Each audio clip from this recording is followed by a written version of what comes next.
wonder more famous. Wonder what family never follow wonder this. Go follow me on Facebook, yeah, YouTube, no subscribe, but Just stand there, just do random movements. So random like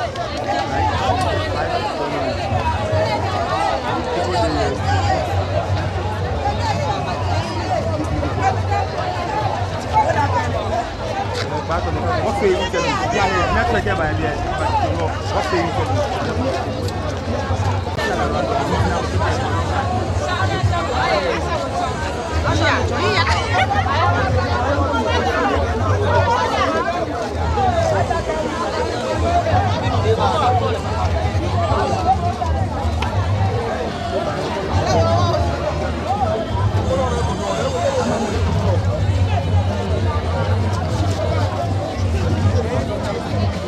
Tamabani yalia wakusuni femo ebana bana na gwe ma bibu ni ameba gwe ike mi eche nye ni olupa manager ni oni ku me na eba ko boys eba try to ya wa mini oni ndo yo ko yo ken kleda ni ma yamacho igbene no ni macho Kon TV igbene no ni ma ha ko me fe afi wa fi maka ka fi ale bani na pa nyo ni na waye kunu waye kuena ka ja do shanga ka waye ma fe pa no pa le ba shi wo mi shi keju wo jebo wo je nu agbede keju wo ye wo no ko ja no ajo wo ta ko ba je wo de egbe wo duro na pepe ka ka waye afi eju ba mo cho igbe no ni planning committee ni kweno e ha fi na ko wa fi ma shi ameko aje shi keje nu wa wo ba te ma wo te teshi wo te la wona ka fe bo mo de ju ba je ko te damwe mi mo ne che wo bo de ka ke bi jegle ni mana se wa ya ku ne e ga bo tuno ko ye TV Africa ni na ga damwe ni bojimoni ufake opanya mama pio hami ufake kwa na kan gbe ye stage no bono to ile kateli na je afie libya shibone jengbe ha adunga ingbe je wom no le na gwe ye udasi o mede ni na le aka gbe ne ya afie baba o se ne ko se ba ya fa no for do yo ke mo chale papa ni mede mi ne chale wo ma je to fwe joshi ne ala ka fe e fe le de ba ni ti ko ba ni o fe ma ni future ogwawe manchele no kwa business ni manager Peshiadoma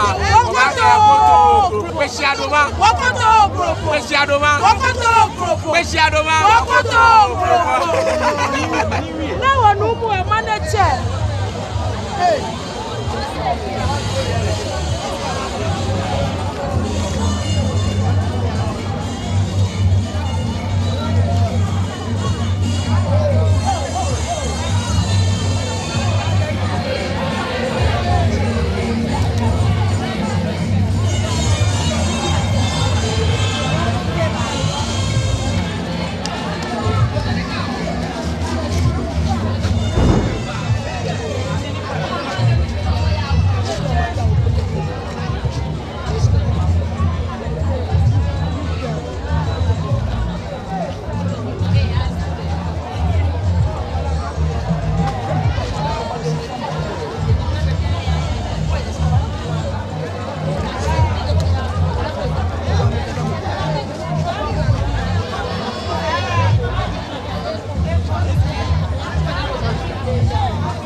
Yeah.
okay, where are you?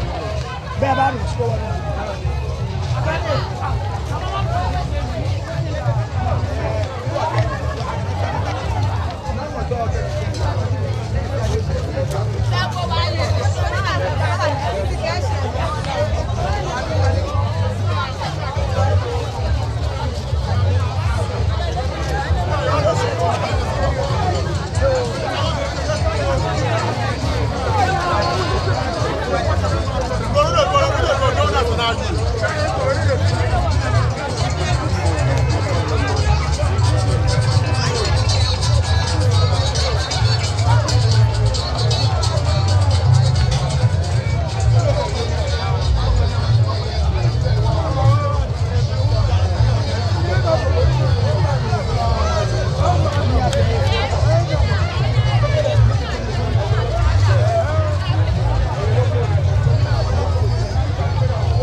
What's